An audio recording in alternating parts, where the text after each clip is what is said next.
welcome back. We are here for the Between, Lilacs in the Dark, I believe episode 20. This will be part 1 of the Confrontation. So we'll see what our hunters come up with. So as I get myself together for this, our hunters are going to tackle the Mastermind question. How does the Mastermind intend on destroying the crown? Complexity 8. So have at it now, guys. So we had a little bit of discussion online. We like, this is the point where we're just sort of like throwing stuff against the wall, and then we sort of sort it all out and boil it down into something that works. So I And was I going to start by reading the clues, just yeah, so everyone. that's a great way to Yeah. start. Okay. Let's do it. Fire it up. Yeah. So Jack walks with Pemberton Potts in a daydream and hears, quote, "Are you ready for the forest coming?" The next clue is a well-worn letter quoting Ophelia's flower speech in Hamlet. "There's rosemary, that's for remembrance. Pray you, love, remember."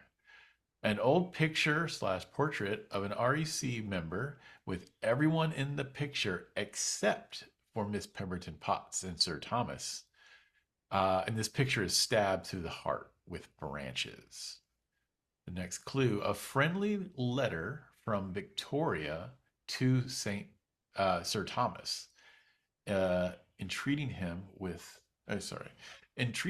to reconsider the wisdom of marrying one such as Rose Lytton Pemberton Potts.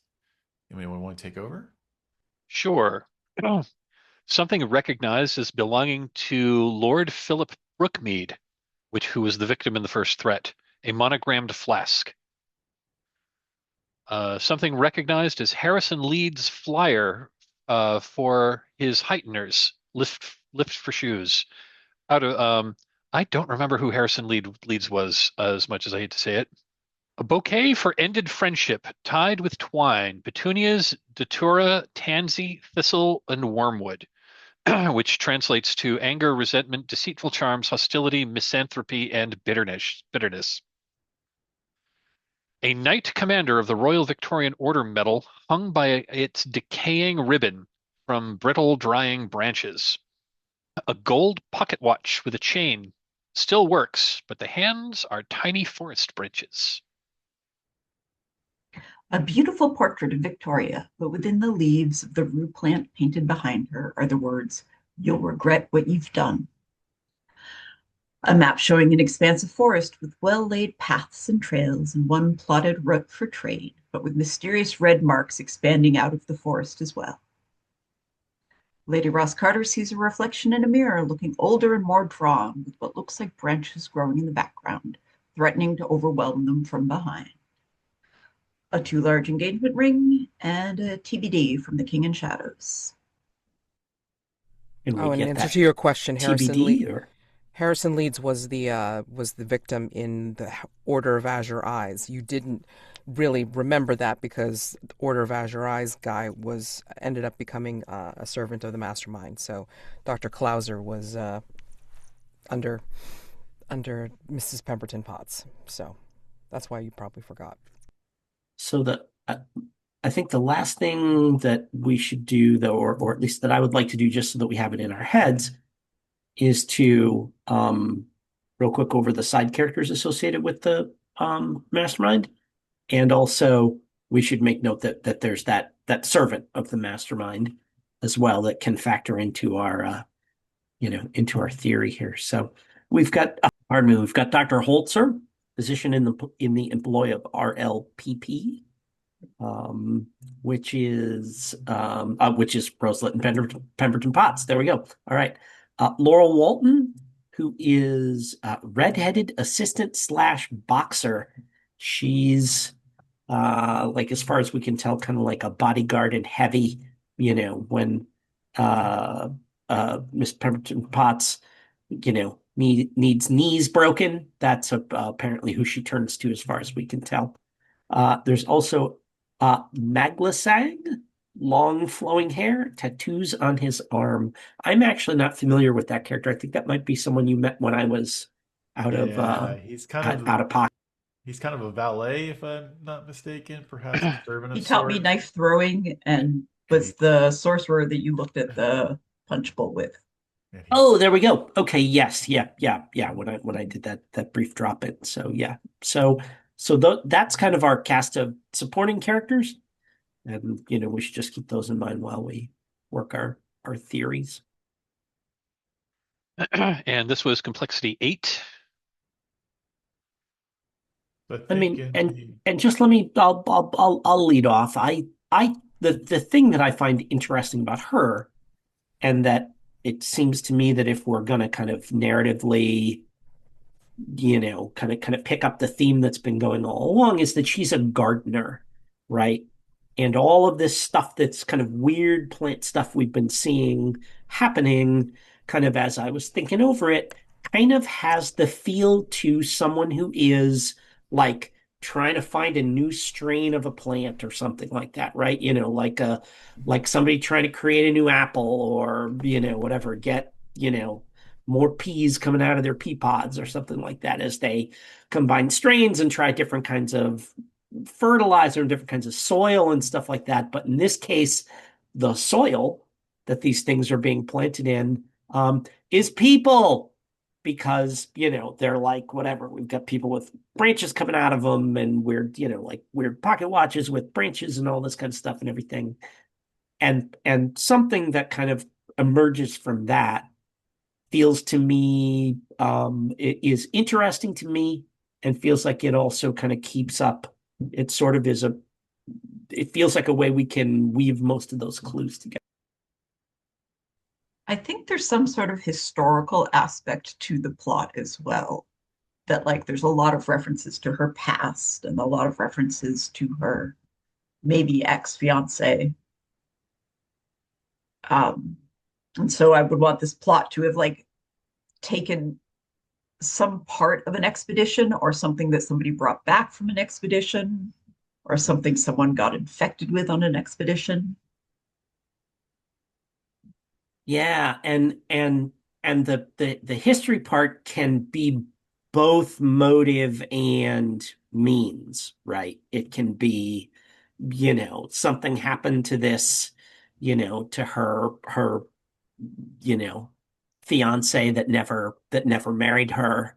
And, maybe that's why, it was because, Victoria sent him on some kind of mission or just more generally the auspices of the Royal Exploration Society are, she's nominally in charge of it. And so that's why her wrath is directed that way. Does that make sense, Kim, or did you have something else in mind for that? No, that makes sense. I was wondering if Victoria was the one who the broken friendship bouquet was involved with, or if that was Lady Ross-Carter.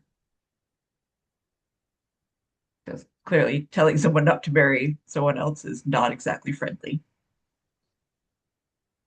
And I guess Clint, one of the things we talked about a little bit online was, you're the most beloved.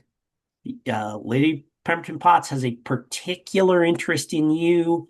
Your yeah. stories are tied together somehow. What are your, so I feel like we should be asking you what you think that, like, why the connection Well, there. it was Sir Thomas for sure. Like I think that we perhaps had like an actual interest in each other when we were like late teens, early 20s, and socialness, society stepped in and kind of had Sir Thomas and Pemberton, Rose Litton, like end up getting married for social reasons. Perhaps they were in love. I don't think so, if you ask me. But that definitely was the strain or a big breakup between me and my former friend. Like that was kind of that moment where she was no longer a friend, but I still had to be cordial and nice and play the part. So I think her somehow throwing him back in my face would be a very brutal thing on her part. But in terms of like, are we kind of going that she's trying to raise a garden army, or just are these plants just overtaking London, or I 'cause Animated plants. we haven't really seen like she's not doing like she's right? more poison ivy than like Floronic Man or something Right. like Yeah, that, yeah. right? You know, I think the only time we saw like she's not making plant zombies. Um, she's I like think angry Swamp Thing is kind of what's it's going on with this. like in that first threat, at the one at the Enigma at Little At the Blackbirds. club, yeah. Yeah, at the club, it was like people were dying by like plants suddenly like growing up through them. Yep. So yeah, I don't. Yeah, I think you're right. I don't think it's so much like army of like. I don't think it's so much like army of animated plants, but more like plants start growing everywhere. I think she's been portrayed as like a precision weapon. She's not going to do something as scattershot as plant zombies, but she could have like a very singular focus on either a particular poison, creating a particular plant thing, um, I don't know, covering the palace in I was gonna say caustic vines. like covering the yeah like causing like causing like horrific thorny vines with poisonous venom to like erupt through Buckingham Palace.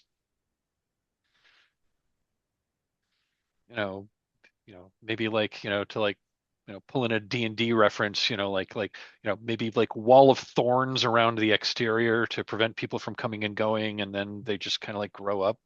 That's just tossing The that one out there. motivation here would just be murdering Victoria. That's what we're aiming at. Or like I mean, maybe Well, not necessarily murdering the queen, but just like wrecking the I mean, edifice. the thing that makes the most sense is that she wants Victoria to suffer the same fate um, that her husband did, right? But ooh, I like that. like, that what happened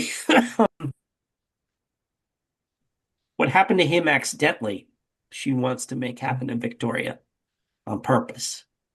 But it's really hard to get past all of that, and like she's it's interesting to me because like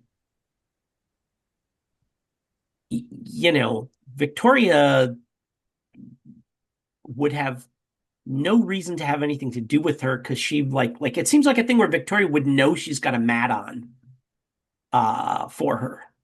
And so that the challenge for Pemberton Potts is how do I whatever, get her to swallow that seed or whatever it is that that is gonna induce that.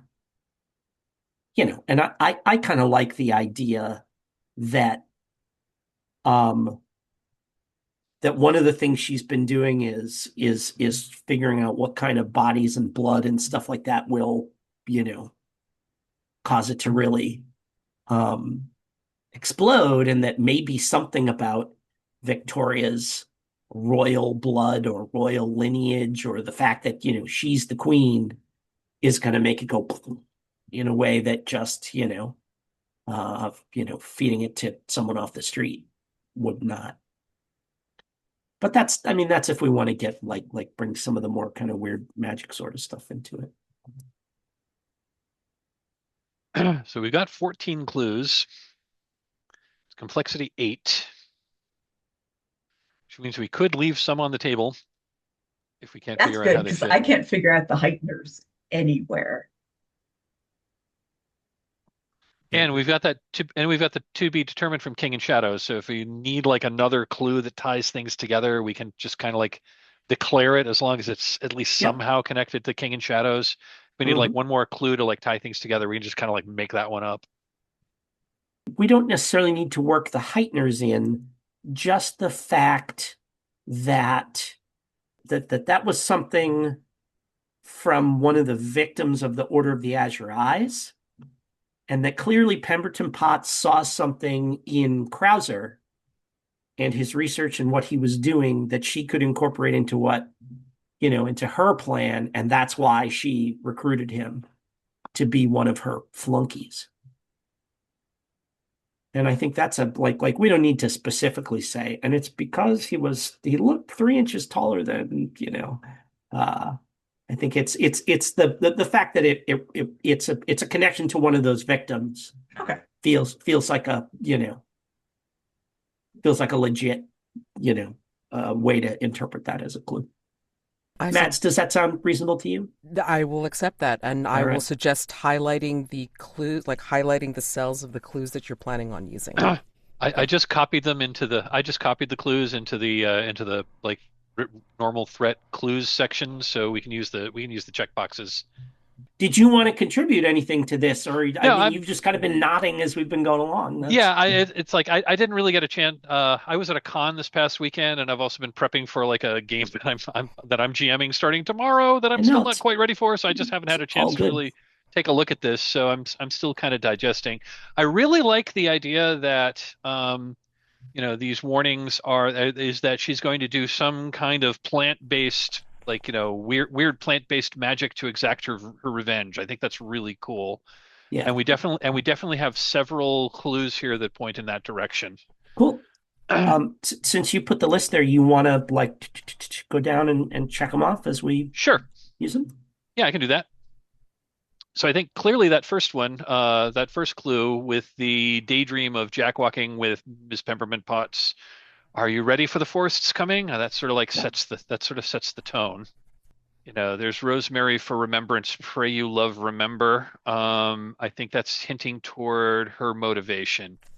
And I forget who said it, but I think it was you, Jim, who said that, well, maybe she's going after Victoria to like inflict upon Victoria what she blames Victoria for happening to her husband. Yeah. I think the next one is just like more backstory. That's so on the nose, that next one. That's like basically it sort of springs from there. Yeah. And that next one is just a little extra pepper on the angry at Victoria. Well, and not only that, but like explicitly, I mean, depending on how, like how much we want to like write some narrative here. Victoria knowing that if he settled down, he would not be going on expeditions for her anymore. And it wasn't so much that Victoria had any particular animus towards Pemberton Potts. She didn't want one of her best explorers getting tied down. Oh, and the fact that like Victoria didn't even care about Pemberton Potts, like to me, I feel somehow makes it worse, right? Like, oh, don't marry whatever that woman that you're gonna, there are whole worlds for you to discover before you, get yourself a flat in East London, kind of thing. I think skipping down a couple of clues, the bouquet for ended friendship. I think that also kind of ties directly, kind of like even like on the nose with what we've been saying. Mm-hmm. Would that have been like, I can see it being Victoria, but I feel like Lady Ross-Carter should be more in this than she is. Was that given?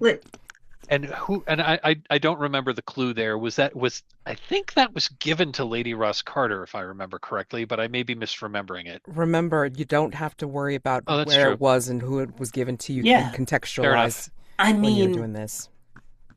Kim, that's really interesting. And like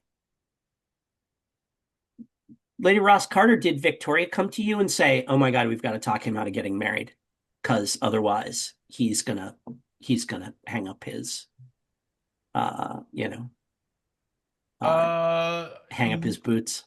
No, I don't think so. I think if anything, it was like, or was it the other way around? Was it you going to Victoria to say? No, like the way I'm imagining it is like very much like she has not been a part of that, at least within my knowing of her. Like maybe she was doing it on the side, but I was not. We were not like in cahoots in that way. Not that there Okay. was a cahoots. Um, yeah, I like was kind of taking all this very personally, and I didn't feel like it was any sort of like business arrangement or anything like that. It was, I like where you're going though, but I kind of felt like it was much more like personal for me. So it wasn't any sort of vindictiveness.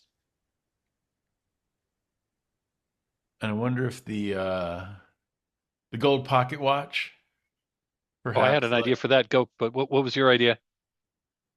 My idea for the gold pocket watch was this was basically this was an experiment, proof of concept that her transformation magic would work and work subtly. This thing, it's still working. So an experiment of Lady Pemberton Potts like dark magic. And I like that flask as a similar thing. That's a that it's a, it was, I mean, it's kind of how, if that's how she delivered the, whatever, like I said, that magic seed that caused him to, you know, bust out Love it. in branch. Love it.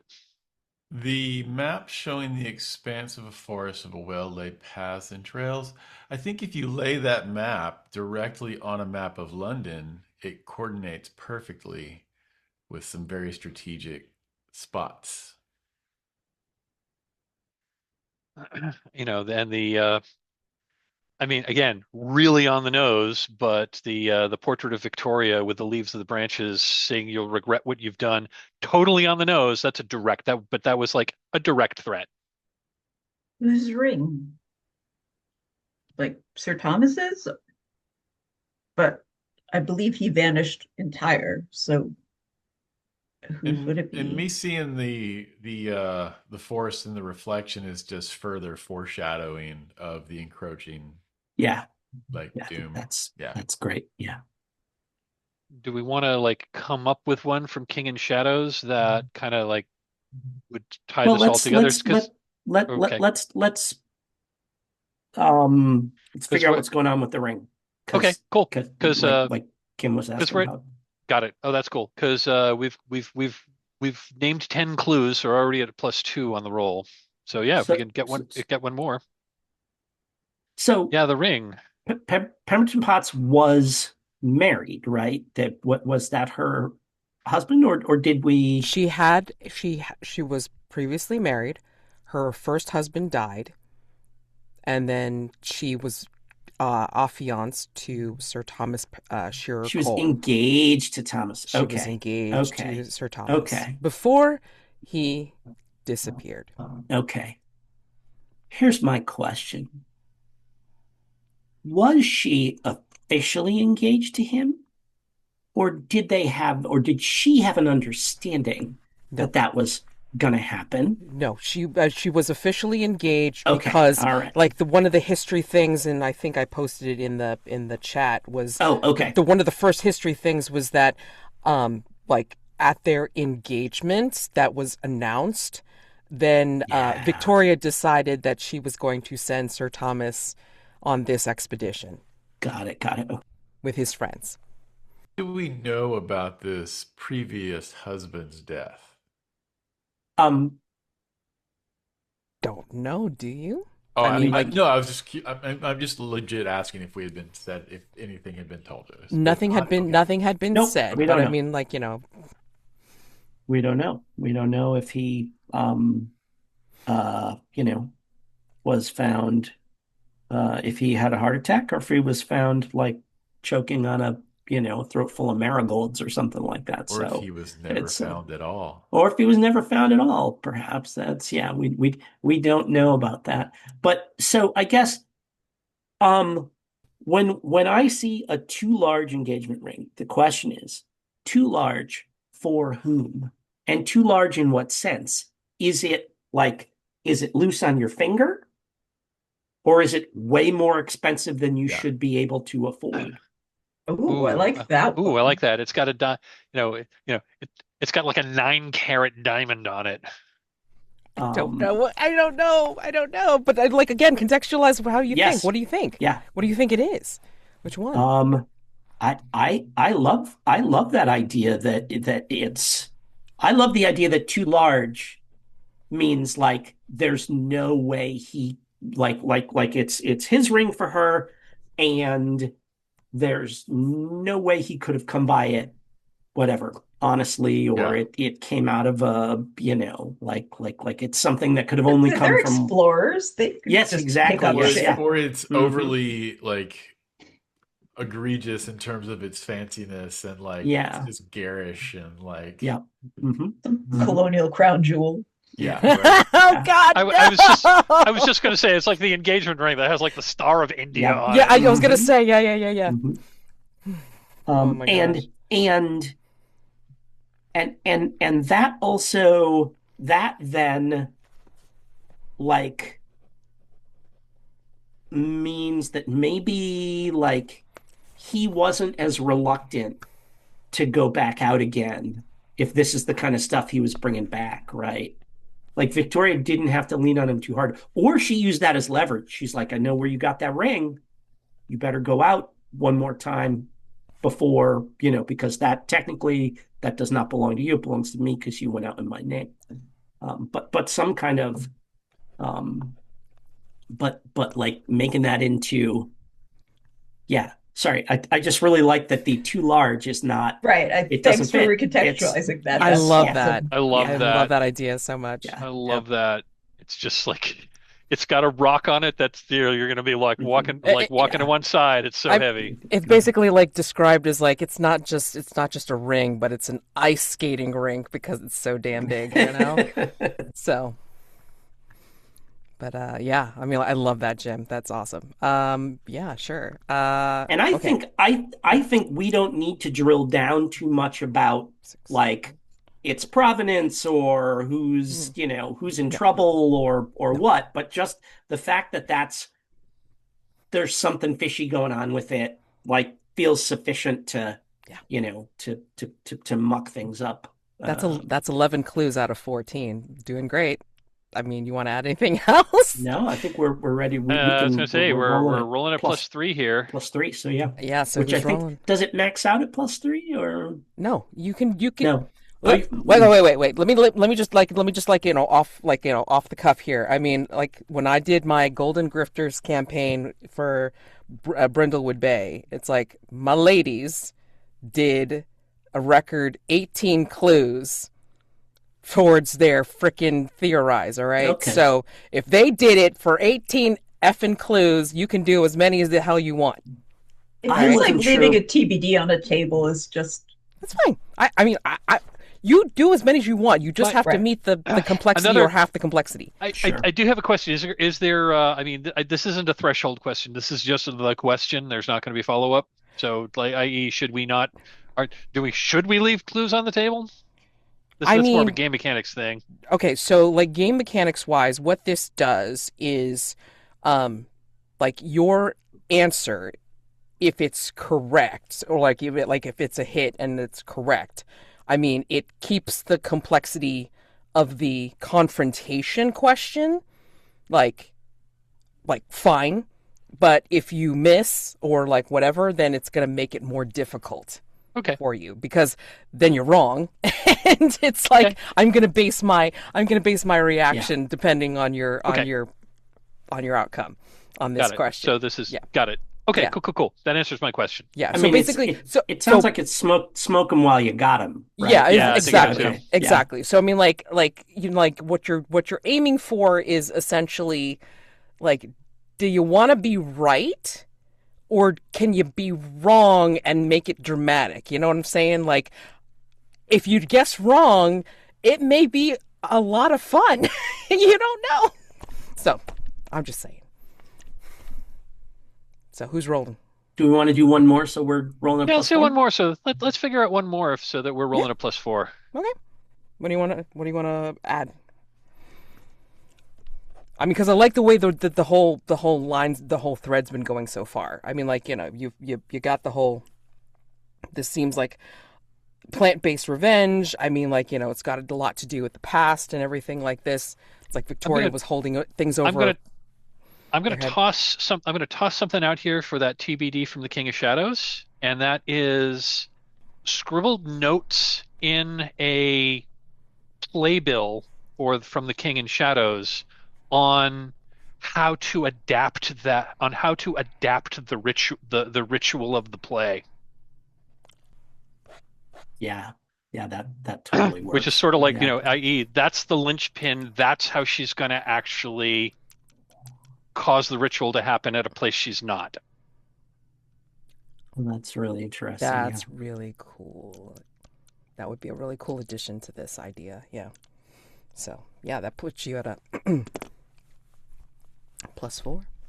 So, if you're happy with that, who's a rolling? I think that's the most beloved's job because they're the most beloved. I was going to make the same suggestion. Okay, so 2d6 plus 4? 4. Most beloved to all of us. All right. 2, 3, 4. No whammies. Here's the witch dice. Here we go. 12. Yes. Nice. Alrighty. Awesome. 12 So, isn't yeah. that good with +4. All right, just want to make sure I capture that. Okay, so yeah, with the 12, I mean, definitely you have succeeded in answering the question. So your guess is right. I mean, like, like I think you've honed in on her motivations, and pretty much gotten the idea of what she's planning on doing. Like it's magic based. It has a lot to do with the forest and her connection with the flowers and plants and such and so forth. And then yes, like whatever research Dr. Clauser has added to her plan. I mean, like, that's she's going to incorporate that as well as these notes that was scribbled on the playbill. So there's going to be a ritual involved as well. So yeah, there's going to be a whole mishmash of fun stuff that's going on here. So, given that, I want you to consider, and let's take a look at the hunters just in general. I want you to consider. Come on. Okay. Things are going slowly on my computer. All right. I want you to consider what you can look at for your characters. Jack, you're looking out because it's like, of course, you've been kind of missing, but you can help other people, like, get rid of their conditions by involving yourselves in vulnerable moves because, I don't think you want to go right into the confrontation without at least, kind of clearing things up a little bit, wrapping things up if you need to. And, Doctor, I will make the offer that if you want to do something rather important to you, then this would be a good time to do it before you go in and possibly not come back. I mean, I'm just saying. So I know I got 2 pieces last time from the double knight move, but that still leaves me 1 short. I mean, I forget how the move works. So, I mean, if you're missing a piece, what does that do? Disadvantage. I was going to tell you if you want to just read the move if anyone's listening at home. Sure. You have a secret laboratory in Hargrave House where you are building a person from body parts you acquire in the city. When the time is right, you will use principles of chemistry and alchemy to give your creation life. When you acquire a body part for the child, check it off from the list below and narrate a brief, pleasant memory of the person you lost that is triggered by holding the part in your hands. When you acquire all of the necessary parts or are instructed to do so by the mask of the future, you attempt to bring the child to life and roll with reason.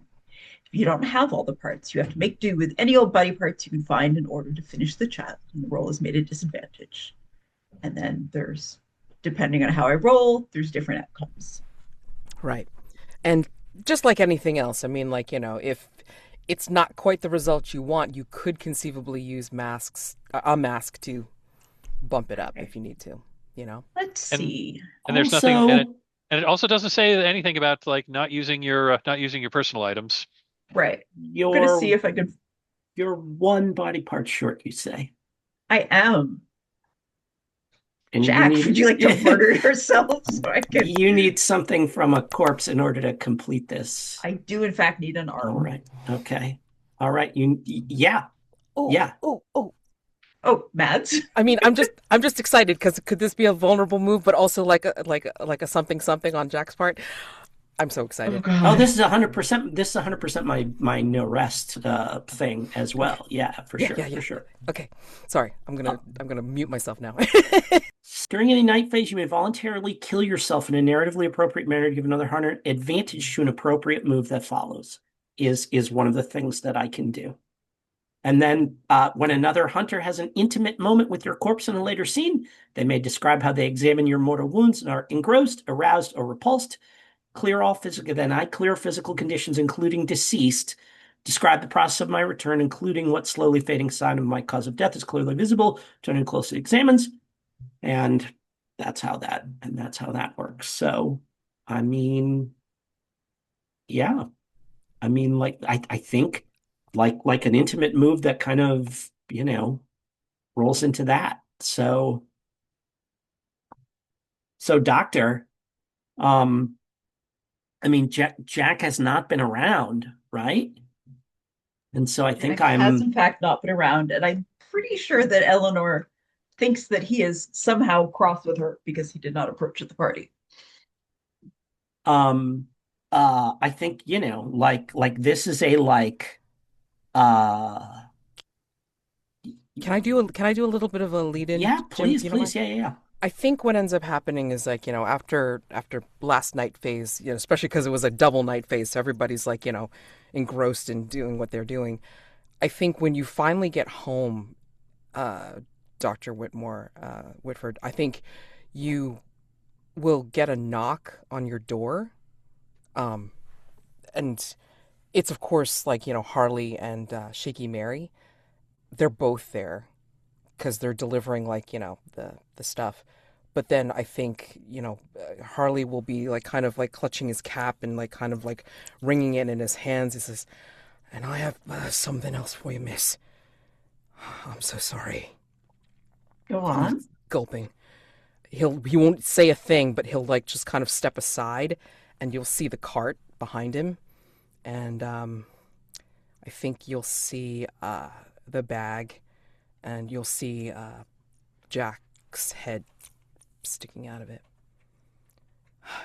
There was a note on it, Mum, saying to make sure to deliver it to you, specifically, if we found him. That totally checks out. Uh, Thank you. I appreciate you bringing it to my attention. And Mary will like, just kind of like take your hand and just kind of like give it a kind of like a comforting squeeze and say, "I'm so sorry, miss. He's a he's a good sort. Sorry to see this have happened. It seems rather final. I I'm so sorry." It will be okay, Mary, but thank you. And they both nod, and they'll bring in the parts that they were going to deliver to you, and they will both like, help to bring Jack's body in to your lab and take leave. I think Elinor deals with the torso and the sex organs, however she's been normally dealing with these things. I'm just gonna look at Jack for a little bit. I don't Yeah. know if And when you like unbutton my shirt, right? There's a recent tattoo, like kind of ugly and still a little bloody, that just says "take what you need," like under his clavicles, like kind of across his chest. I don't even know what kind of noise comes out of Dr. Whitford's throat, but it's not sane. She is very close to shattering, and she is heartbroken, and she knows she's going to do this, and she knows she's going to regret it. But so I think she'll put her hand on the tattoo, and it's probably still raised and raw. I know you said it's okay. I have to believe you mean it.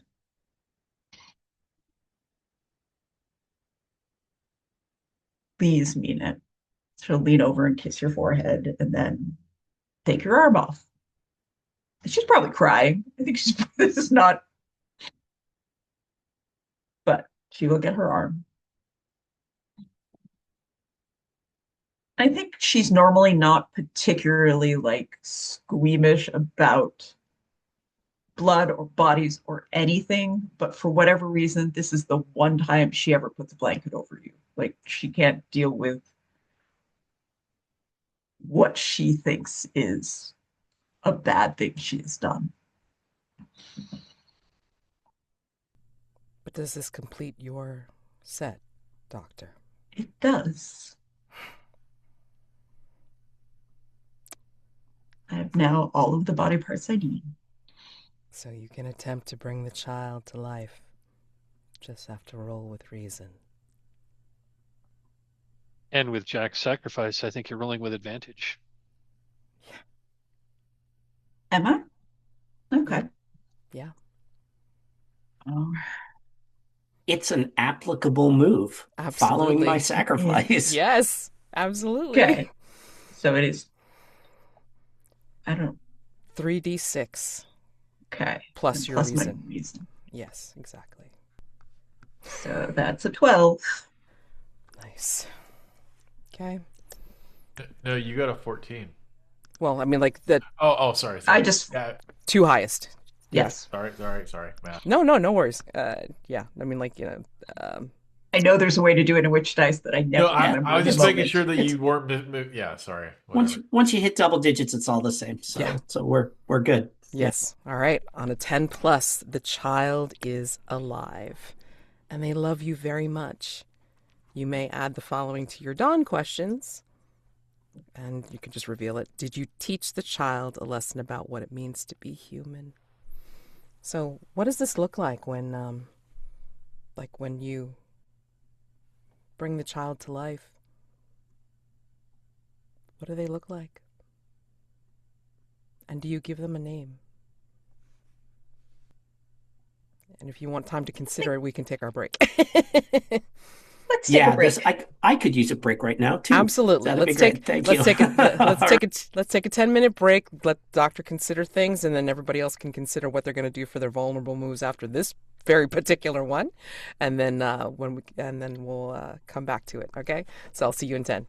All right, doctor. What does this look like as you are bringing the child to life? And do you give the child a name? Yes. Child's name is Dawn. You see Elinor go back into a back room that has never been on screen before, and in the middle there's a big glass tub. You can see something sort of through the glass, but not entirely. And I think as Elinor lowers pieces in, like some sort of refraction or something makes everything change just enough that it's proportional. Like no matter where these pieces come from, it's going to look like just a regular person. And so she attaches the arm and the torso and looks down at it. And you can see that she's having a lot of feelings. They're not necessarily coherent or identifiable. There's just like she's so tense, she's about to vibrate into pieces. And she pulls a plug, and the liquid all starts to drain out of the tank. And at the bottom of the tank, once all of the liquid is drained out, and it's not fast, like she's there for a bit, it's just a naked 20-something girl, dark hair, soaking wet, kind of slimy. And I think that the body opens its eyes and like draws one shuddery breath and then passes out again. But like it's clear it's breathing, its heart is beating. I don't think Dr. Whitford expected it to work. Like for all her confidence in her own skills, she hadn't really thought past the point of proving her point, not what was going to happen after she'd proved her point. So like there's no relief, there's a little bit of satisfaction, but the tension is not gone. As you contemplate your work, what are Larrabee and Lady Ross-Carter doing? I would like to do a vulnerable move. Yeah, I would too. Okay. Who's vice? Either one. Should we go get a drink? Let's go get a drink. Let's go get a drink. Um, I think is maybe this it's this? like early in the morning, and I'm like, I have a bizarre question. Where does one get a drink this time of day? You know, where the normal folk go. Oh, Lady Ross Carter, I think I know a few places. I bet you do. Um, so yeah, I think we'll go to um yeah, we go to a place that's I mean it's we go to a place that's like, for the uh it's one of the nicer places that Ms. Larrabee goes to. It's not like it's not like the it's it's the kind of place that, like people with a little bit of money tend to go to. So, like it's like a it's middle class, like, restaurant, and it's a public house. It's like, somebody's local. Yeah. It's not in like a really bad section of town. I mean, it's not in like Whitechapel or anything like that, but it's in a, but it's not the kind of place that you're going to bump into, like, I mean, it's not the kind of place you're going to bump into members of parliament in either. It's Well, the, at least not the good kind. um, it's called the Shield and Sheepdog. Lovely. And yeah, it's a public house. Um, it's if it's like when you say early in the morning, do we mean like are we talking before or after sunrise? Oh, like 10 a.m. at the earliest. Oh, okay, yeah, yeah, yeah. Oh, absolutely. Oh, yeah, they'd be open. Yeah. It's London in the 19th century. There are public houses that are open at 10 a.m. Wonder if we could start the scene already being seated with our beverages and perhaps even uh, Lady Ross Carter has purchased a round for everyone in the bar, so we are kind of We are celebrities for a moment. we are popular. I mean, I think even like, the proprietor comes out of the back room and will like, fawn over you, Lady Ross-Carter, recognizing you as quality, and will actually say, "We can do you a good steak pie, miss." Mum, No excuse me. thanks. I'll just stick with the beverages this morning, but thank you. And like, he'll tug at his forelock and then like, do a deep bow, and as he backs away, and will just be watchful, like if you need anything. And then I look at Rose and can you imagine eating food from a place like this? Ugh. No, no, thank you. Actually, their steak and kidney pie ain't half bad. Well, perhaps you can order one. So, tell me, Rose, how often do you frequent joints like this? They call them joints? I don't know. Well, we call them joints in America. I don't think they really call them that here. This is just someone's. I think the term is this is this is their local, i.e., which is to say, it's their local pub. So it's mostly the people that live in this neighborhood that would come here. I come here every once in a while. Uh, honestly, this is one of the nicer places that I tend to come to. Um, But yeah, I thought this would be more an establishment that was a bit more to your liking. I think she kind of looks around at this moment and she's like, "Well, it's very interesting characters." And I look and I see like, just some just guys at the bar that look like they're in various stages of intoxication and may or may not be going to work. And I think I spot one guy who's kind of like hunched over and he looks like he's in pain. Uh, and I ask Rose, I say, "Did I ever tell you about my accident?" No, don't think you ever did. I'm going to do my narration my mask that I owe. This is each hunter narrates the time when they felt like a stranger in their own body. So Lady Ross-Carter starts to talk, and we cut to a flashback in the, probably like 20, 30 years, or probably longer, 40 years before this. And we see her being carried off on a stretcher. And she hated that more than the pain. She hated the way their eyes stared at her. She hated the way her fingers trembled as she tried to sign her name at the hospital. She hated the way the doctors fake smiled when they said, "You will walk again in time." It happened one day when she was out on surveying her drills. Uh, a board gave way as she was inspecting one of the new rigs, and she fell. The drop wasn't far, not super dramatic, but the angle was wrong. She heard the crack before she even felt it. There was a snap like a twig, and then her legs were almost useless. They were numb, dead weight. Uh, Back at the hospital, we see her on a bed with a morphine drip. Her body's aching. A body that once climbed mountains and crossed rivers and never wavered now is just a clay laying on a bed. The nurses were able to move her around like furniture. And the girl would come and visit every once in a while and read to her the news and the daily inventory that had been drilled, that had been harvested from the earth.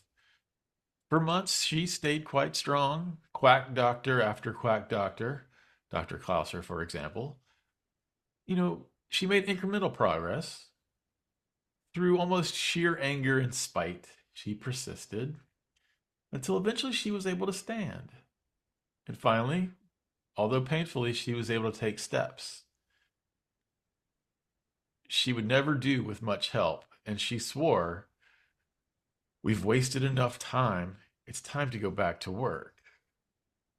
And we're going to cut back to the bar.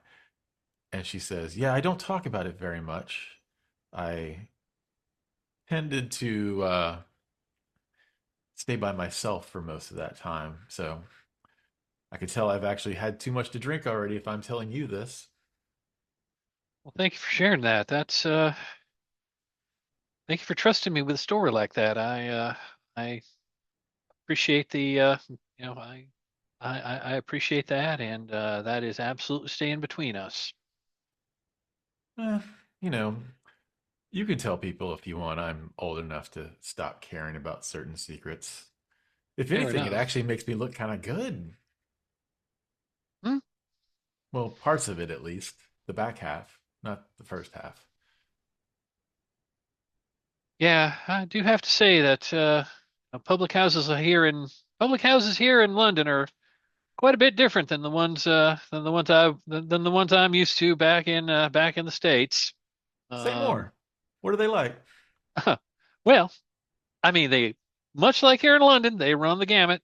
Um, I've seen ones in the big cities out east, which I'm sure would I'm sure would be on a par for the highest echelons of society here in England. Been to them. Those aren't my favorites. I like the ones that are little more intimate, a little more, shall we say, rough and tumble. The ones out west, in the areas of the country where, um, in the areas of the country where, things haven't, they're, shall we say, they're up and coming. Not a, where the cities aren't very big. People are, you know, doing their best to make their mark on the land. Um, there's this there was this one time when we were um There's this one time when the Western show had gone to Cripple Creek, Colorado, population 1,400. Um, and yeah, and we put on a pretty good show. Probably wasn't our best, but the locals they were impressed.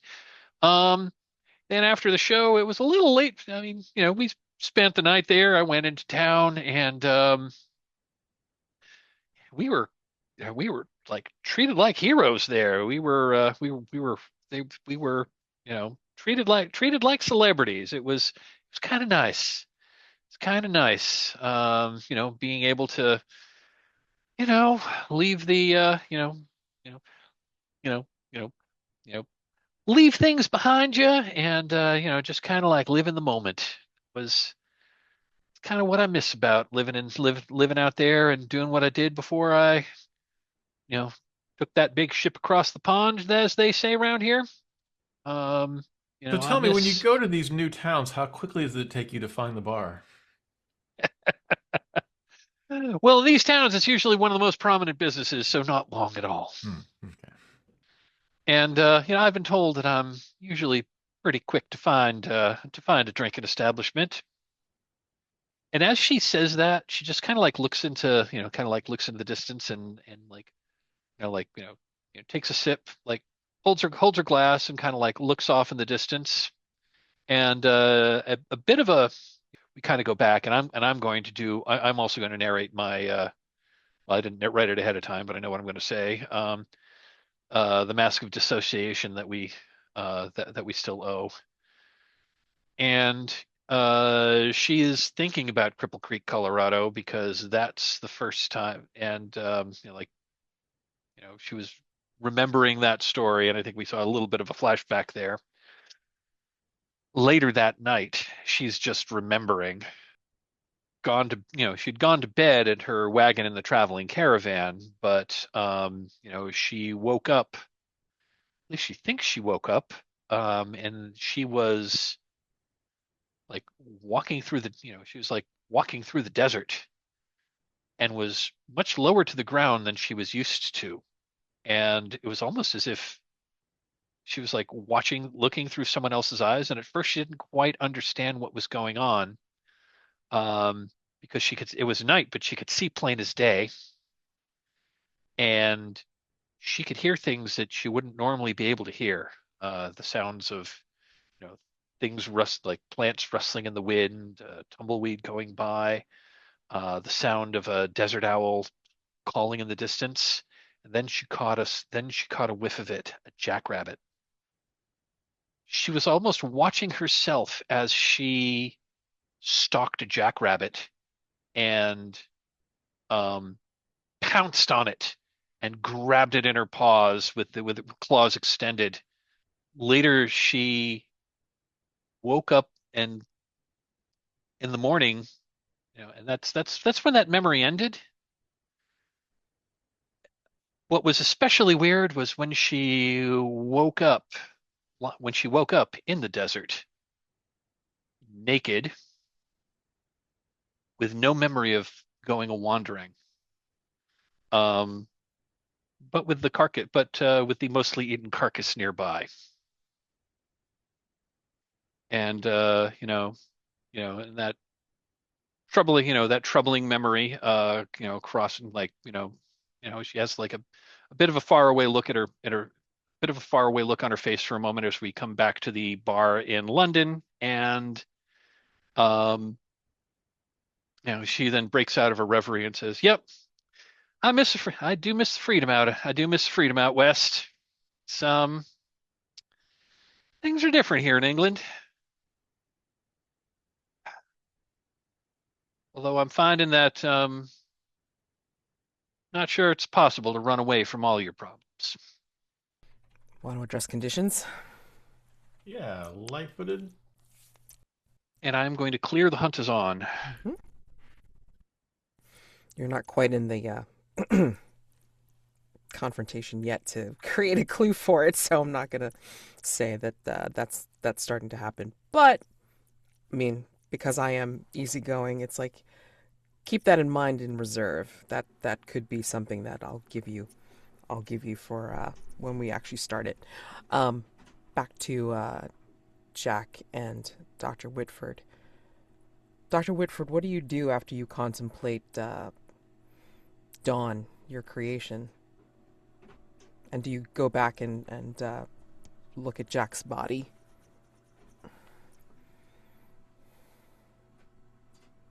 Yes, I definitely go back to Jack's body.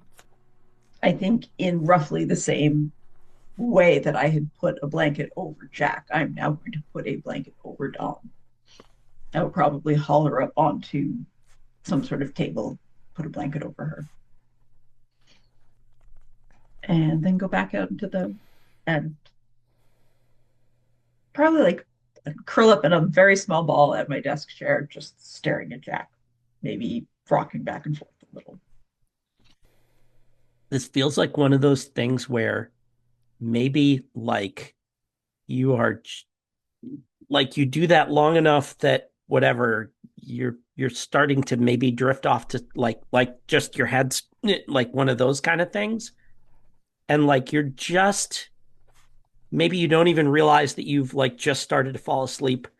Um, and you just hear this just like this kind of like halfway between like a growl and a grunt of frustration and three thump, thump, thump as Jack pounds his fists against the table that he's laying on. And he mutters to himself, "What do you want from me? I thought that would be enough." And kind of like fights for a second with the sheet over, and then looks around and realizes where he is. He sits up and whatever, it's TV, so like, the the sheet ends up draped across his lap, right? Even though and as happens when he's resurrected, all his scars are gone, right? So the tattoo's not there anymore. His arms look fine. But he looks over at Dawn with the blanket up. And did you pull it all the way over her head? Or is like up to her neck with like her face? Up to her neck. Okay, all right. What happened? Are you pleased? Was your experiment a success? I think she laughs. I'm not even certain that you've heard her laugh before. I think I Yes. have, but not but in like but it's like social laughter and Right. not in an uncontrolled, probably not an uncontrolled, kind of way, I imagine. Yes. Yeah. You've heard polite laugh. This Yes, is yeah. Mm-hmm. funny and like it's genuinely funny and heartbroken and overwhelmed. And she sighs and sort of does like scrubbing her face, knuckles in her eye. You were saying? Was I helpful? Yes, Jack, you were very helpful. You got my note then. Yes, you unmitigated ass. I got your note. And he grins a little sheepishly and like says, well, can you introduce me, or would you like me to go upstairs and Oh no, please stay. I don't know when she'll be waking up, but this is Dawn. This is who I've been working on, as you gathered. And I do the thing where I kind of like grab the sheet by my waist, kind of toga tie it, right, and walk over. And I've like literally got my hands like behind my back as I'm standing there, kind of a few feet away as you're making the introductions here. Is she like Mad's like, are her eyes open? Is she looking at me? Does she seem to recognize that we're talking about her? What's going on? I think you said that she passed out, and like Okay. she's not quite conscious yet. Um, I mean, I'll leave that up to Kim if like you want to say that she's up. So Oh, I don't know if she's up. I don't think she is. I don't. okay, that's fine. If you want to, I feel like whatever just happened to her was very exhausting, and it will be a oh, bit before. oh God, yeah. I mean, for sure. Um, she may be clearly having some sort of dream, but I'm not trying to wake her. Hmm. Jack, neither she nor I are going to bite. What are you doing? I am what to do I think here. I think we established that Dr. Whitford has like a drawer just for you with your origami papers. So Yep. if you feel Mhm. like, it's kind of like how people will like possibly roll Sure. cigarettes when they're nervous. Like Fidgety. you're going Sure. to do All right. origami and stuff. Yeah. So then I'll kind of walk around. Um and I'll pull that drawer open and I'll say, I have so many questions, many of them crass, I suppose, or if not crass, then instrumentalist. Can she speak?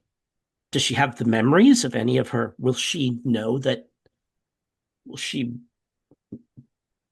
when we, Until I interview her, I cannot answer any of those definitively, but I believe she will not have the memories particularly clearly. She has all of the mechanical ability to speak. Can I be honest with you, Jack? I would expect nothing less. You've hardly hesitated before. I wanted so badly to prove that I could, that was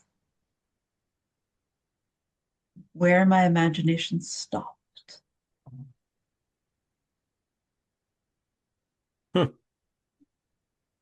Um, yes. Well, uh, I know a thing or two about living well past the limits of one's imagination.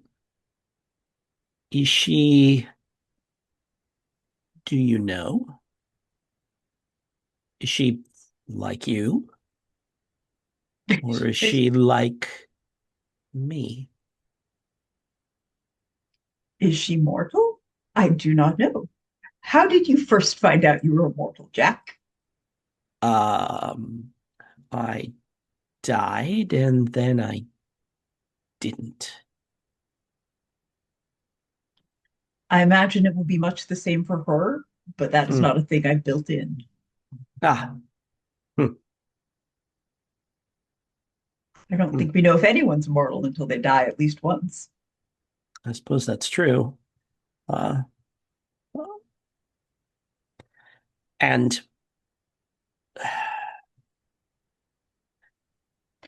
Well, I'm good. Excuse me. Erasmus once gave me a whole lecture about how I was only immortal for as long as I was alive, and my immortality was purely a construct of the fact that I lived in linear time, and but it did I don't feel mortal. And let's did you think that leaving a tattooed note for me was the thing that was going to render you mortal again? Is that what the table was about? It was not the note, it was the selfless act, which now that I think of it, the fact that I conceived of it as a selfless act meant that it was not, in Ah, fact, a selfless act. this time the laugh is actually amused. Yes, that is how selflessness works. But I appreciate the effort, however distressing it was to receive your body like that. I made sure it was addressed to you. if you'll forgive me, because you would be distressed. I do not think that Lady Ross-Carter or Miss Larrabee would have been quite as put out. They would have probably simply left me in the hall until I sat back up. Just because it's not permanent doesn't mean there doesn't need to be some dignity. Thank you for addressing it to me. Well, I did just create life, so that seems kind of the opposite of nothing but the dark. Yeah, I'd say so, for sure. And I say, perhaps I could go upstairs and arrange to have her first breakfast prepared. That would be very kind of you. Yeah, and I will whatever the little crane that I've been, fidgeting with, I'll take it and I'll just like carefully set it, next to her head on the slab, right? So that when she opens her eyes, she can look and she'll see that little blue crane there. Actually, probably white, white, like a little white crane. And then I will, a nod to the doctor, and then I'll go upstairs and get some pants, and have our housekeeper, whose name escapes me as a player right now, but Miss McGarity. Mm-hmm. I will and I will say, Ms. McGarity, breakfast for 3, please. And I'll act like that's a mysterious thing that I'm asking for. And then I'll like wink at her and go upstairs to get dressed. And I think Elinor stares at the door after you leave for way too long. And I think you'll hear like stirring at the table where Dawn is, Doctor, and you'll see that she slowly wakes, and she'll open her eyes, and if you're there by the table when she fully opens her eyes, it's like,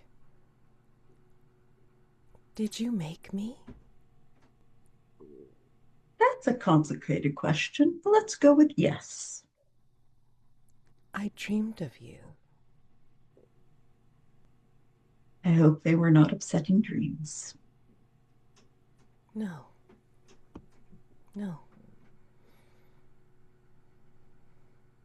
Who am I? You're Dawn. Dawn. And I guess you get to decide the rest of who you are. And she smiles. What can I call you? You can call me Nora. Nora. And we cut away from there. And I think as we go back to Larrabee and Lady Ross-Carter, drinking over at the Shield and Sheepdog, and, we see kind of like a montage a little bit of like McGarity like kind of slapping down the plates of breakfast, and like maybe you get clothes for Dawn, and then like McGarity doesn't bat an eye, and she's trying to feed the girl, and I think she eats as heartily as Jack does, which kind of like pleases Mrs. McGarity no end. I think there's going to be a ringing of the doorbell of the bell at Hargrave House. Jack answers the door. That's why Jack's here. Mm-hmm. Yep. So, yeah, I mean, like it's It's like a nondescript, messenger boy, and he kind of like tugs at his cap. He's like, "Oh, it's Hargrave House, yeah? Yes, it is, lad. What sort of weirdness are you going to involve us in today? Oh, I got this here for you." And then like he'll bring out something, and it's a larger than usual envelope. It looks like it's an invitation, but like I said, it's larger than usual. I mean, it's like fine paper and everything like that. He almost looks like very tentative and like trying to touch it because he's a bit grubby and he's like, "Sorry about this. I'm a bit of a mess, but here you go." And I will take it. Thank you very much. And I'll, whatever, flip him a nickel or whatever, I guess a shilling or something like that. And, you know, um, bid him good day and then bring it inside. Thank you. And as you make to close the door, he's gonna toss over his shoulder. "Thank you. And be careful." I pause, kind of like just before I close the door, and I turn to him and I grin and I say, luckily, I don't have to be. And then into the house and bam, let the door shut. Nice. Alrighty. So yeah, I mean when you take that back into the house, I mean do you wait or do you like try to open it up now? No, I mean I'm yanking it open as I'm walking into the dining room. Right. We've received an invitation, apparently. Just shredding the top Right. off of it. Yeah, I don't think Lady Ross-Carter or Larrabee are back yet, just so you know. So Okay, yeah. So whatever. Or doctor. If the doctor has Dawn is what's her acquired. name? Dawn. Thank you. Has Dawn come up? Yes. Dawn is eating a lot. yes. Yeah. Then I walk in. And I'm ripping it open, and I say, "We've received an invitation." I'm sure it's nothing but good news. What do you got? What It do is. we got, boss? Pemberton Potts has a publishing company, and this is on specific paper, like with her watermark on it. And this paper has an invitation to tea over at Reef Hall, similar to the invitation that you received before for tea. But this is specifically to all of you naming names at Hargrave House. And underneath your names is going to be like in gilded letters, with a special featured guest, Queen Victoria. And Jack, dear members of Hargrave House, et cetera, et cetera. Mhm. Huh. You are invited. Yes, Jack, Carter, Rose, Doctor, and oh, with a special guest, Queen Victoria. I say in my best imitation of Cautious. of her voice, and I say, I suspect that the Queen does not know that she will be attending this, but as we are invited guests, we should It would be rude not to it, not to indeed, accept. indeed, And it's and for a specific time that is strange, which is another thing that is odd about this. It is for 10 p.m. this evening. it Perfectly normal time for tea. perfectly normal time for us to be having tea. Yes, but it does give us time to canvass the town to see if we can find Lady Ross-Carter and Miss Larrabee. Hopefully, she hasn't been impounded. Well, good news is that that's not the case. I mean, they're just having steak and kidney pie and some grog and stuff. So, I mean, you know, you two can make it home, like soon afterwards, and then get the skinny on this special invitation. Um, so I will say that this is the beginning of the confrontation. So, um, mechanically, I'm just going to set this up like the original rules, which is phases don't really exist here. So anything that's phase based will just be dealt with on a case by case basis if it's a move that's phase based. And literally, there's only going to be one uh, ending to the phase is when you complete the confrontation question and resolve the threat, okay, of the mastermind and solve it once and for all. And the end of the threat will be the dawn phase, and then you can ready yourselves. I mean, if you want to do any kind of like transition scenes just to wrap things up or what have you, decide among yourselves what you want to do for this. But I will say that look among your items, your personal quarters items, and you can pick by either highlighting them or, I don't know, like checking them off or something like that. Actually, no, don't check them off. Highlight them. You can pick 3 items that haven't already been marked. So 3 unmarked items from your personal quarters that you can bring with you when you go to tea. Even if it's not portable, like, you can take it as a memory or whatever the hell, to give you some advantage or what have you. All right. So, can decide on that. And Doctor, you do not have to take Dawn with you. I mean, you could leave Dawn in the care of Mrs. McGarity for the time being. I believe I will do that. Okay. As a player, I am determined to use some dynamite. You're determined to do what? Use my fuck ton of dynamite. Okay, yeah. Let me know when you've finished picking out your 3 items. Right, looks like everybody's good to go. Thank you. All right, great. Alrighty. We'll set caps. So, if there's any other scenes that you would like to have before we commence, just go ahead and ask. But otherwise, we're just going to, I'm just going to do the setup for this, and we're just going to get going. So, it's just down the street. She's your neighbor on Belgrave. So, it's an easy walk for the most part.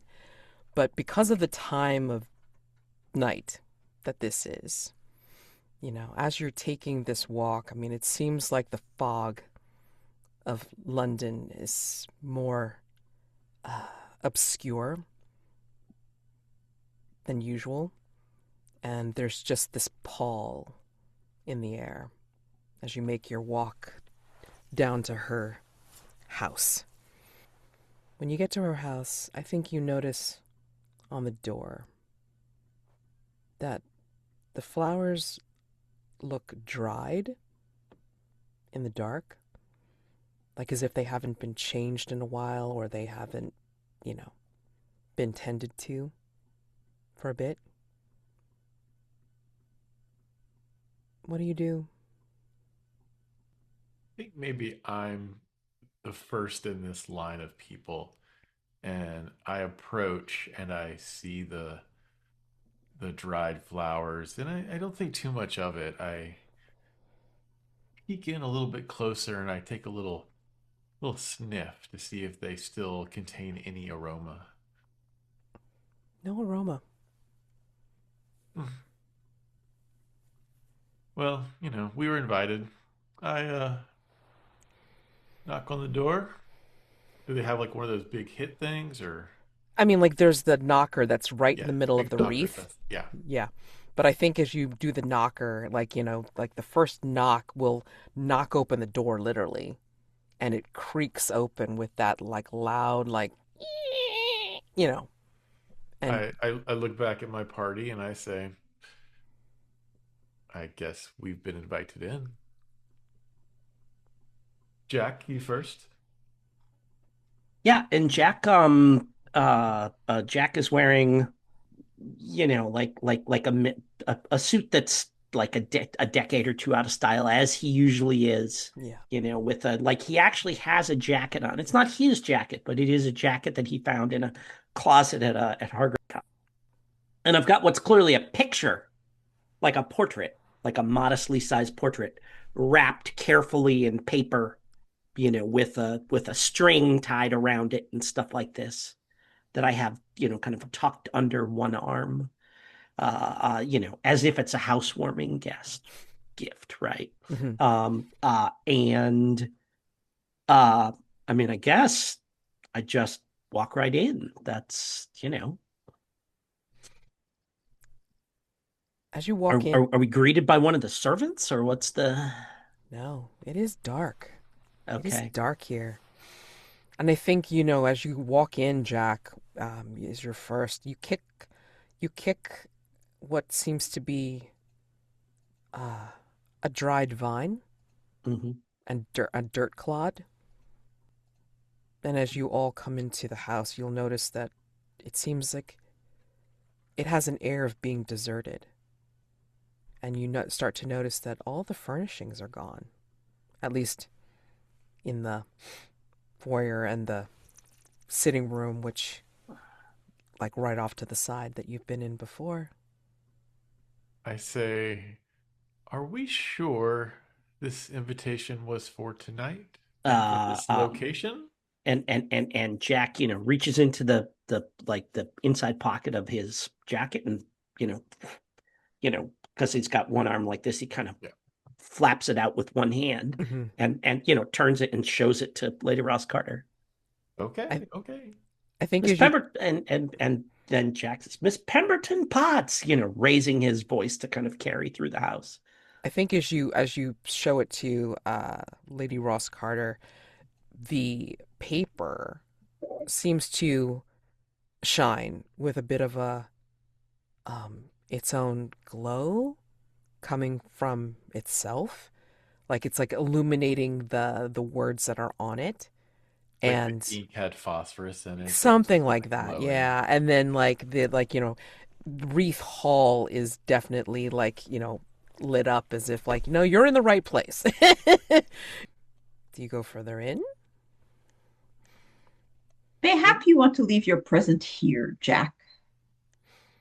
Oh no! If we're to see the Queen, I want to make sure that I have that I have an appropriate gift for her.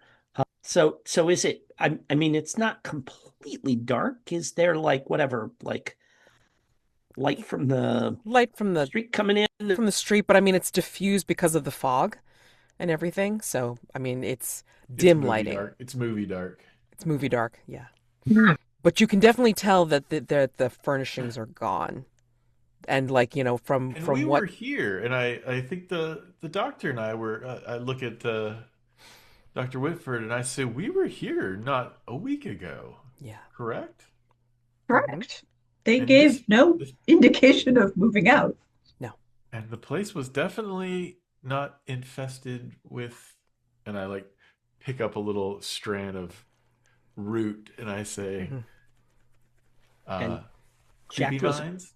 Jack throws a glance over his shoulder and he says, "Ms. Larrabee, is your nose telling us anything our eyes are not?" This is certainly unusual. Out of character. Should I have rolled the quickening? I will leave that up to you. Do you want to? Maybe being asked if that can help is, maybe you try and. I mean, if you want to roll it right now, I'm on board with that. I'm gonna say sure. Okay. Like my last advance was unmark all of my personal quarters items. If I were to mark an item if I were to mark an item for the quickening now, would that be one of the three that you told me that you told us to highlight, or could I use another one? Just make sure you use one of the ones that you didn't mark for Did this particular not thing. mark for this We'll one. just Okay. we'll just rewind that a little bit. It's like saying that you did this before you guys went on this Okay. thing. Because to Okay. be honest, Cool. I totally forgot about the quickening. So it's like, Nope. That's cool. consider yourself lucky. So yeah, go ahead. Okay. Yeah. Yeah. I'm marking the I'm marking the poster from the Western show that I was in as to sort of like concentrate. And yeah, I'm gonna roll the quickening. I'm gonna roll. So I've got advantage, and I am rolling with sensitivity. Holy crap! I Nice. got a 14 on the roll. Nice. Okay.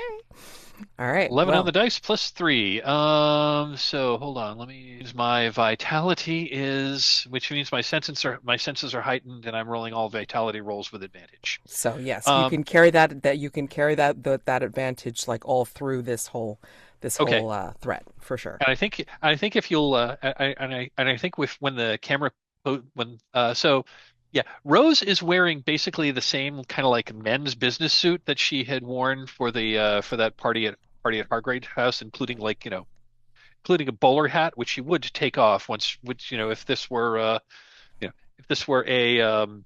if this were an actual party, she would take it off when she came in because that's what but I think she's going to leave it on for now because this is weird. I think when the camera goes on her goes on her face, we notice that the her irises are amber um and contracting into slits, although it's dimly lit in here, so they're probably wide open. So yeah, she's like looking around and um, yeah, she's like looking around, and she like puts her hand up as if to say silence. I'm sorry, she puts her hand up to say silence, and she draws her pistol in her right. Just kind of like looks around, looking to see if there's anything. She does she hear anything in here? You don't hear anything. You don't smell anything. No, let me remand that. You do smell something, and you see, because you're able to see in the dark, you're able to see that there is a bit of a glow coming from one of the rooms down the hall, like through, underneath a closed door. It's not perceptible to the others, but it's definitely perceptible to you because of your sensitivity. Um, Pointing my gun in that direction, she whispers,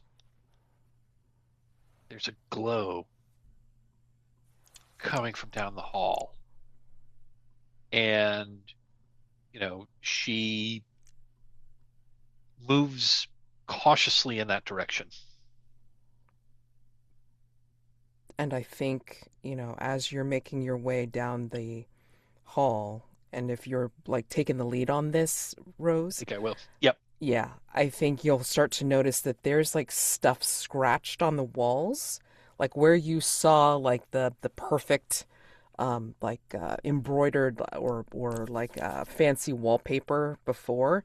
I mean, now it's like you see something like scratched into it, and like it's words that like form a sentence, and you can point this out to the others, but what it essentially says is, "Come find me in the heart of the forest, Hargrave House, if you dare." I think we've been issued a challenge. And when you make it down to that door with the glow, um, yeah, I mean it's doesn't seem to be locked, but it is closed. I think she does that maneuver that in the movie in the TV show. I think she does the same maneuver that a cop in a modern TV show would do, like where she throws open the door and is and like just like looks and like throws open the door and like points the gun to at any threats that might be therein.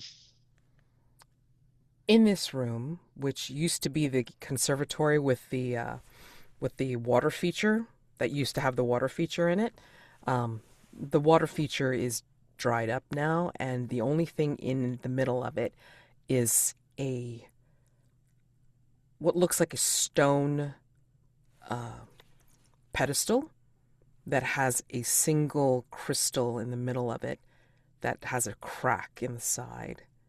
And then beyond the crystal is what looks like the outline of a door, a glowing door. In the crystal? No, behind it, like Oh, beyond okay. it. Let me guess. It's time to go through the scary door, I knocked last time. which means you should knock again this time. Okay. Is Your name the is is, very clearly first on the invitation, Lady Ross-Carter. is the door like right in front of, like we can just walk up to it, or is it like obstructed by anything, or Oh no, I mean like it's just like you just have to go around yeah. the crystal pedestal, and then like it's like just the So outline of I a so I door. slowly like kind of survey the room, and I walk over and I look up and down. We see me just like following the tracing of this door, and I don't see a handle per se, and I feel really awkward doing this because it's this glowing thing on a wall, but I do knock on the door. Okay. And And I I am standing on the other side of the door from mhm, Lady Ross-Carter, and I've got my gun up. right, and it will creak open, like as you knock on it, like it will like slowly, and then like it kind of like just kind of disappears into itself, and We just have like a match cut of the same scene that we're on the front porch where I turn around, I look, and I say, well, I guess we're going in uninvited again. beyond it, you'll see tall, slender trees, spindly branches, no leaves, and a almost smothering looking purple mist going in and out of the trees. And beyond the trees looks to be some sort of house on a hill. You have a journey ahead of you. And that is the first part of your confrontation. I think that's where we leave you, or we leave you with, like, do you go through the door or not? Right? So that is the first part of it. I will give you the question and opportunity, like, for next time, because we will just jump right into it for the complete finale for part 2. So, yeah, just leaving you with stars and wishes if you got them, because yeah, this is just the lead up for the end. I'll go. Mad, super cool start to this confrontation. I like a creepy door open into another creepy door. Uh, Kim, child move. Yay, thank you. And then your comment later, after Jack asked you if he was helpful, you were, yes, Jack, you were very helpful. Just kind of like, there. Like, good job, buddy. Uh, and Jim, your narration of coming back to life was really cool. You tell that you've got a stockpile of those, and you're using the sheets, to maintain TV standards was much appreciated. And Mike, I dug your flashback scene with the rabbit hunt. It's good stuff, and a painting of the bar prior to. So, and wishes, yeah, just looking forward to this dark, mysterious forest. Exactly. I can go. Um, Jim, just really nice to have you here in general. Um, and I really liked your recontextualizing of too large. That was completely unexpected to me. Like I had not gone in that direction at all, and it was awesome. Um, the fucking tattoo, that whole scene, um, it was heartbreaking. Elinor is so close to snapping. Um, everything about Clint and Mike's scene, like just the whole morning bar, particularly Clint saying, say more about that. Or I think you just said say more, but I love that. And Mads, this is super creepy. That's wishes. I would like to use my fuck ton of dynamite. I can go. Yeah, stars all around. This great. This is I think we had some just fantastic character moments here. I love Jim. I loved the I loved your like your quote selfless unquote act. That was great. That line like did a selfless act, and now that I'm saying it, I guess it wasn't all that selfless now, was it? The tattoo in the arm, great touch. Kim, the scene of bringing the child to life was fantastic. I really enjoyed that, and I just kind of like was seeing it cinematically in my head. That was just really cool. Clint, I loved our vulnerable scene in the bar room. I just thought that was really great. I loved your comment, like, do people and to think that people actually eat at an establishment like this. That was great. And as for wishes, I don't have any specific wishes other than like, I'm curious to see how this plays out. Yeah, and thank you for just letting me jump back in. It's I like the fact that I have had to work on these evenings. And you guys know why I'm not working this evening, but I'm glad that I'm able to join you. I'm, able to kind of to kind of sneak in this session. I don't think I'm going to be here next week, or if I will, it'll just be at the very end, like it's been before. So good luck. My wish is that you give Lady Pemberton Potts the what for. And that I get to hear Mad saying like no or something like that, just some kind of like, villain sort of like final villain monologue or scream or in what I have come to think of as the LPP voice. So I guess that's more a wish than, but stars, are the places that they usually go.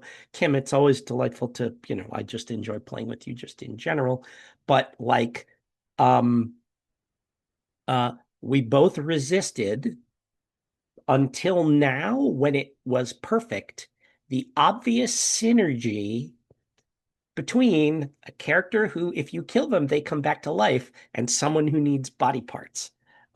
We did not, but the cool thing is that like that's always been the revolver sitting on the mantelpiece, right? And that the fact, just the way it played out tonight was, I couldn't have asked for better. So thank you for that. That was a gift.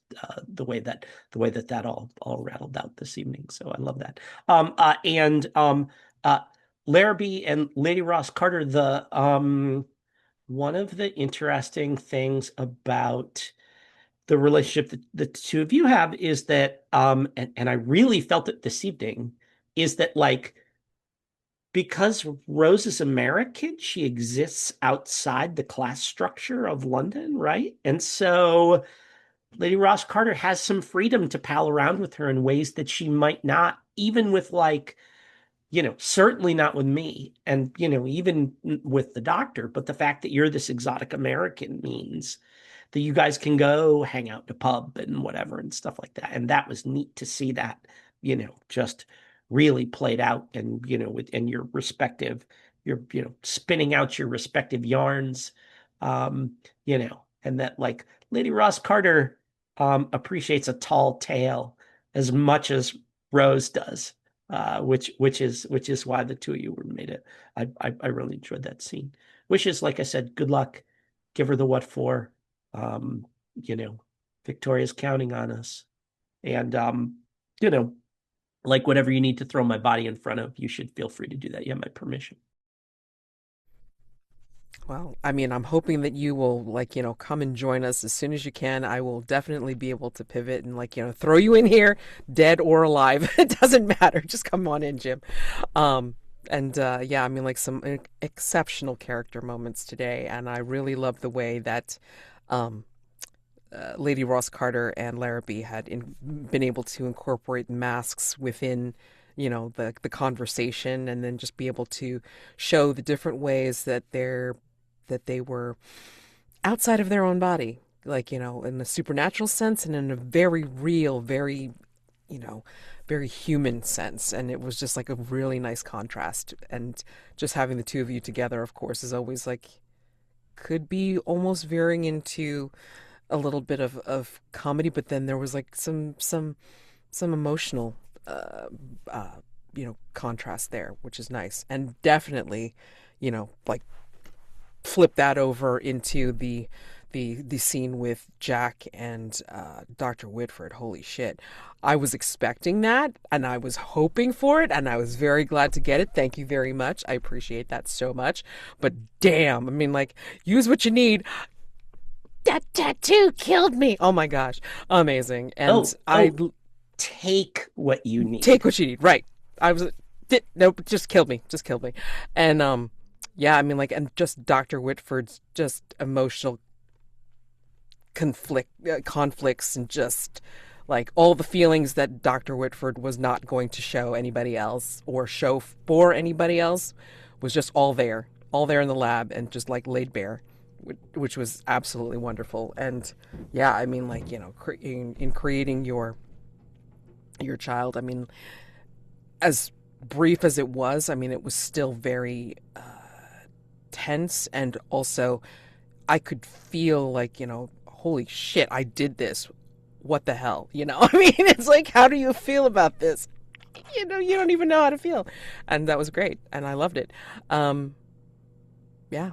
So wishes. Yeah. Let's see how this goes, because again, this is still a play test. Me play testing my mastermind. Holy shit. And then also trying to work around these rules, because I really didn't develop this because I didn't know what the new rules were going to look like. So now I have a better idea, and oh boy, this will be interesting, I will say.